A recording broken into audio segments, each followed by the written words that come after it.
안녕하십니까. 이어서 경남 소식 전해드립니다. 경상남도가 북상하는 태풍 흰남노에 대비해 오늘 저녁 6시부터 초기 대응 단계를 비상 1단계로 강화하고 24시간 근무를 이어가고 있습니다. 박완수 경남지사는 전체 부서와 각 시군에 시설물과 배수로 등 사전 점검과 위험지역 사전 통제를 주문했습니다.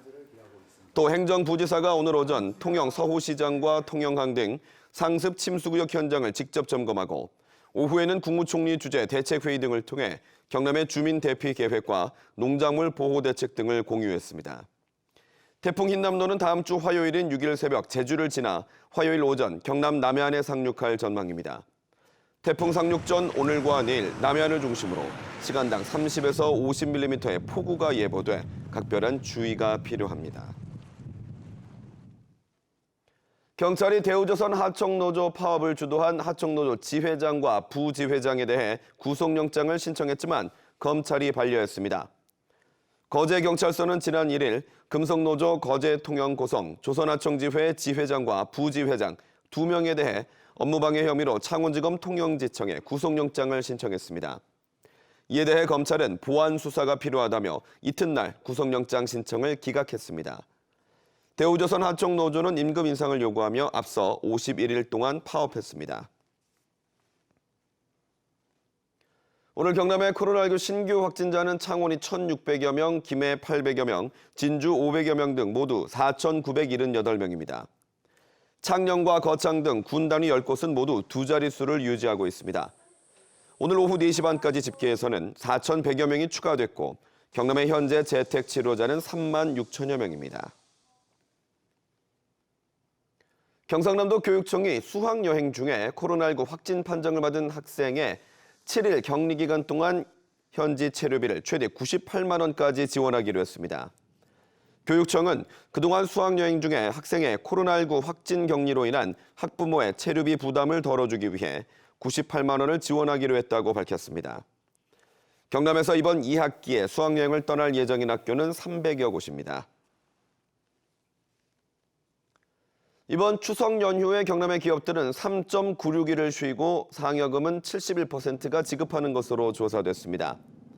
경남 경영자총협회가 기업 120여 곳을 조사한 결과 비제조업체는 추석 연휴 4일을 모두 쉬고 제조업체는 3.8일을 쉬는 것으로 나타났습니다. 추석 상여금은 전체의 71%가 지급하고 지급액은 96%가 지난해와 같습니다. 경남 지역 대학생의 학비 실제 부담은 국립대학교가 110에서 145만 원, 사립대 300에서 370만 원 사이로 나타났습니다. 대학알림이가 최근에 공개한 자료를 보면 경남 지역 4년제 9개 대학의 등록금 부담액과 장학금 지급액은 비례관계로 사립대는 등록금이 높은 만큼 장학금이 많아 실부담 학비가 준 것으로 분석됐습니다.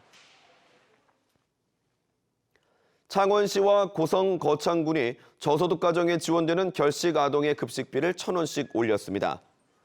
한 끼당 지원금은 고성군이 8,000원으로 가장 많고 창원시와 거창군은 각 7,000원입니다. 이들 시군은 물가 상승과 예산 사정 등을 고려해 급식비 인상폭을 정했다고 설명했습니다. 경남의 어린이 통학로에 공사장이 있을 경우 안전대책을 세우도록 하는 조례가 추진됩니다. 이시영 경남도의원이 낸 조례안은 통학로 안에 공사 현장에 신호원을 두고 통행 안전시설을 설치하며 또 통학 시간을 피해 공사하도록 권고하는 내용이 담겼습니다.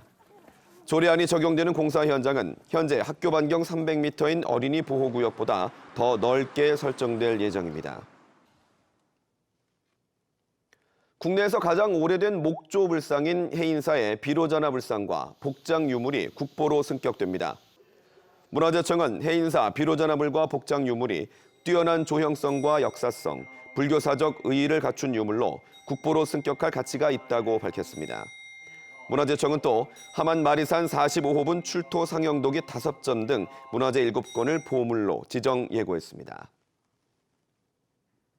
뉴스를 전해드렸습니다.